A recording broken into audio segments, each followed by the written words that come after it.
Blink and you'll miss it, because today we are reviewing Eagle Rare 25, the oldest ever Eagle Rare expression from Buffalo Trace. And I gotta be honest, guys, this is all we have left of the sample. This is one of the most highly allocated, rarest bourbons in history. Really excited to be reviewing it today. Oh, by the way, the full bottle of this, it'll set you back a cool $10,000 at least. That's just the suggested retail price. But before we get into this review, which might be the only on-camera review of Eagle Rare 25 so far, make sure you subscribe to VinePair on YouTube. I'm David Thomas Tao for VinePair here in New York. Okay, Eagle Rare 25. I was at the launch event in New York City for this, the oldest ever Eagle Rare expression, and the first product to come out of Buffalo Trace's super secret Warehouse P. What is Warehouse P? Well, Buffalo Trace spent a bunch of money to put together some experimental warehouses. Warehouse P is maybe the most secretive, where they can control literally every aspect of the climate. And what they're trying to do, and this is coming straight from them, this isn't my speculation, they're trying to push the limits of what you can do with aging bourbon. What Buffalo Trace is doing is trying to change the aging climate in this high-tech, highly climate-controlled warehouse to see if they can continue aging bourbon beyond what is traditionally accepted as the limits. They said they have their sights set on 30, 40, even 50-year-old bourbon, and they have filled that warehouse, they won't say exactly what capacity it has, with experiments. Here's the deal.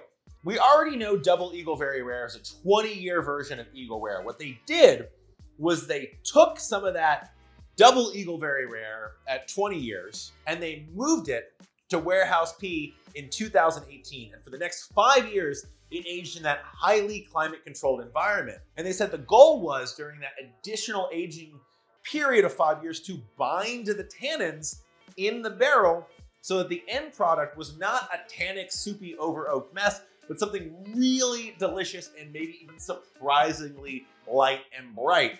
That's what Eagle Rare 25 is. But let's talk about pricing and availability. This is not a full bottle of Eagle Rare 25.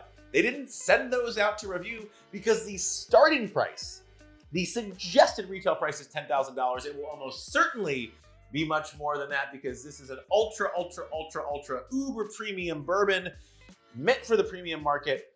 And by the way, there are only around 200 bottles produced, period. So if you're in the market for one, good luck. Also, we should be friends, because you're probably astronomically wealthy and I would like access to your Hamptons Beach home. Anyway, if you want my full review where I go in depth on the story behind the Eagle Rare 25, again, the first experiment to be released out of Buffalo Trace's Warehouse P, including my in-depth tasting notes, all that stuff, and I spent my time on this one, click on the link in the description below, because I think it's the best review of Eagle Rare 25 out there, but I'm biased because I wrote it. Maybe I'm a narcissist. I have to be very careful. This is some of the most valuable liquid I've handled recently. This might be the last Eagle Rare 25 from an open container in New York City.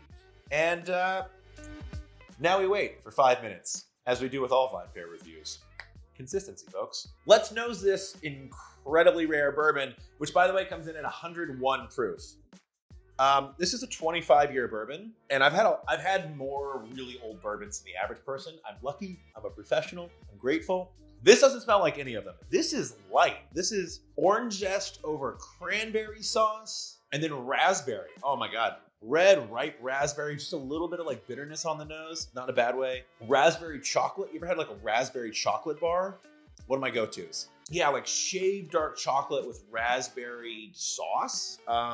There's oak here, okay? There's oak. This is a 25-year bourbon. It's been in a cask for a long time. I don't care what aging environment it's been in for that long, you're gonna get oak influence. But it's not over oaked. It's not like you're getting punched in the nose with a charred piece of wood. You know, this is unlike any bourbon over 23 years I've ever tried. All right, I don't have much of this left, so I gotta be careful when I taste this. Ooh.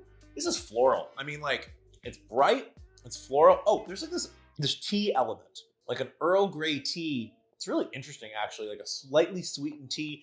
And then the oak comes in this gloriously undulating wave, and it punctuates all these other flavors. It's there, but it's not overpowering. And overpowering oak can be the death knell of ultra-aged bourbon.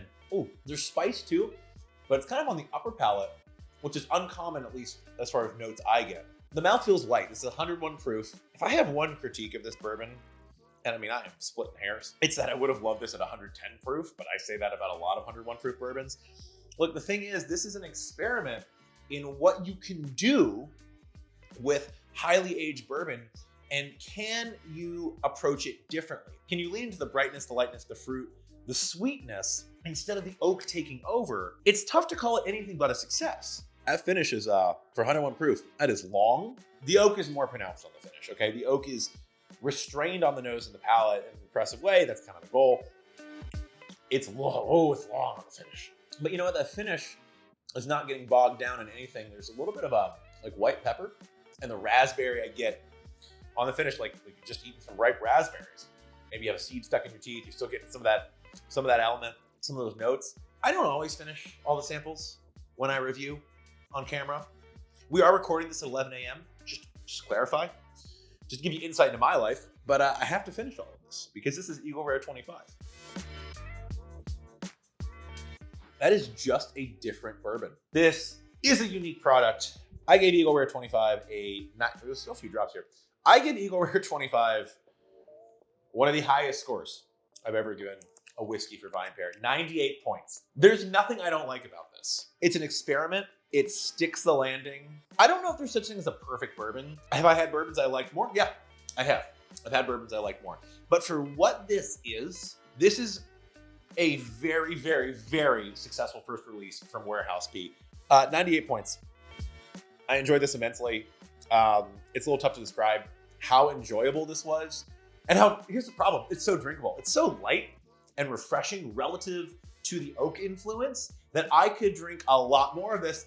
I'll just never have it again because it's one of the rarest bourbons ever produced and one of the most expensive bourbons ever produced. So I'll never drink it again. Does it make me sad? Yeah, but don't cry because it's over. Smile because it happened. 98 points, Eagle Rare 25.